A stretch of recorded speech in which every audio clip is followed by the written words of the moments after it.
Mes chers compatriotes, au seuil de la nouvelle année, mes premières pensées vont ce soir à toutes celles et à tous ceux parmi vous qui sont en proie aux rudes épreuves de la vie, à la détresse et aux incertitudes du quotidien.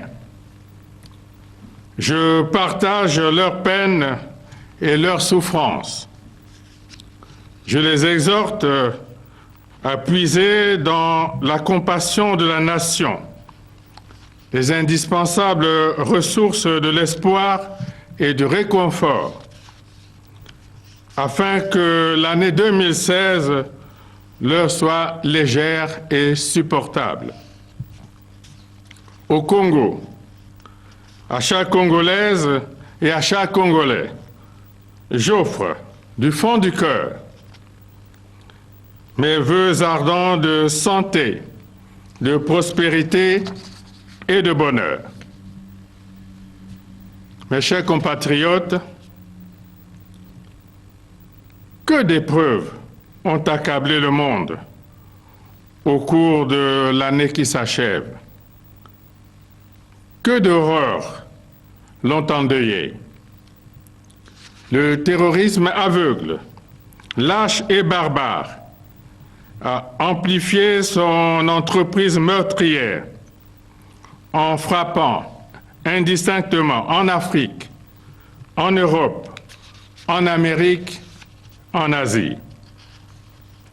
Ceci, du premier au dernier mois de l'année, sans répit, rappelant à la conscience universelle que les valeurs et les aspirations profondes que tous les hommes ont en partage, la paix, la sécurité, la tolérance, le droit à la vie, le caractère sacré de la personne humaine sont gravement menacés par cette nébuleuse obscurantiste.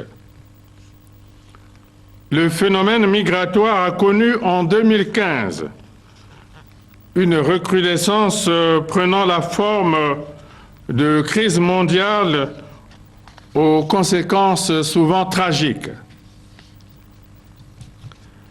L'effondrement du cours du pétrole a provoqué une réduction drastique des recettes de l'ensemble des pays pétroliers, plongeant les économies de ces derniers dans des tensions inattendues. Par bonheur, ces écueils et difficultés ne sont pas insurmontables. Avec la volonté et la détermination de chacun et de tous, l'humanité peut se forger les raisons de l'espoir et de l'optimisme. Nous en avons la preuve à travers l'heureux aboutissement de la récente conférence de Paris sur le climat. En 2015, le Congo s'est frayé son chemin, son propre chemin, celui du dialogue constructif, celui de la réaffirmation de son identité à travers sa pleine capacité à prendre en main son destin. Les Congolais ont donné à comprendre à tous que, comme les autres peuples du monde, ils sont les seuls juges de leur sort. C'est le sens du message que nous avons délivré au monde, en toute humilité, en toute liberté, dans la pleine dignité. Nous avons choisi des institutions nouvelles, ouvrant ainsi souverainement à notre pays les portes de la nouvelle République. En 2015, malgré les contre-coups du marché pétrolier sur notre économie, nous avons poursuivi avec plus ou moins de bonheur l'effort national de dotation de notre pays en infrastructures indispensables à son développement. Nous avons consolidé nos acquis sociaux et nous avons sauvegardé la paix nationale. En 2015,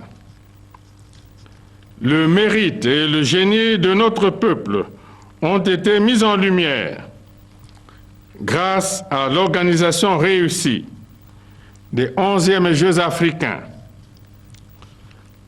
une performance éclatante qui a valu à notre pays la reconnaissance unanime de l'Afrique. Mes chers compatriotes, que dire de l'année 2016 ? 2016, c'est l'année de la mise en œuvre effective et progressive de nouvelles institutions de la République. C'est une année électorale, une année qui, à ce titre, doit de nouveau consacrer notre haute maturité et notre sens élevé de la nation. Cela pour que les échéances politiques à venir, en commençant par l'élection présidentielle, dont la date vient d'être fixée, ne fassent pas le lit des diables qui, de temps en temps, quand ils le veulent, nous prennent la tête. C'est la raison pour laquelle je demande à chacune des parties prenantes au processus électoral, notamment les organes en charge de la gouvernance électorale, les partis politiques, les acteurs de la société civile, les citoyens électeurs, de mettre tout en œuvre afin que la nouvelle République soit portée sur les fonds baptismaux, dans la paix et la cohésion nationale. 2016 s'annonce par ailleurs comme une année difficile au plan économique et financier. Résultat inéluctable, ainsi que je l'ai dit tantôt, de la chute vertigineuse du prix du baril de pétrole. Cette conjoncture défavorable ne doit pas entamer notre ardeur au travail. Au contraire, elle doit être le levain de notre capacité à donner à la nation ce qu'elle est en droit d'attendre de nous. La dynamique de progrès qui est en marche depuis quelques années ne doit pas s'arrêter. Nous devons, malgré tout, maintenir le cap de nos ambitions économiques et sociales en disposant de nos ressources avec parcimonie. Ainsi, en accordant la prédilection à l'essentiel, l'État sera en mesure de tenir ses principaux engagements, surtout ceux à caractère social. Dans cette optique, pour ne citer qu'un exemple, le gouvernement poursuivra l'effort de valorisation progressive du point d'indice des salaires des agents de l'État, en le faisant passer de 250 à 275 à compter du 1er janvier 2016, conformément aux recommandations du Comité national du dialogue social. Un autre engagement auquel l'État ne doit se dérober en 2016, c'est la municipalisation accélérée du département de la Bouinza et l'organisation de la fête nationale à Madingu. Les populations de la Bouenza sont en légitime attente de la réalisation de cette promesse. Elle doit être tenue. Mes chers compatriotes, voilà donc ce que sera 2016, année du renouveau institutionnel et politique, année de l'audace face aux incertitudes conjoncturelles, année qui, comme d'autres, n'aura pour défi que des difficultés à vaincre, des désirs à combler, des besoins à satisfaire. Cela n'est pas nouveau, car c'est le combat de la vie, le combat de chaque instant, le combat de tous les temps.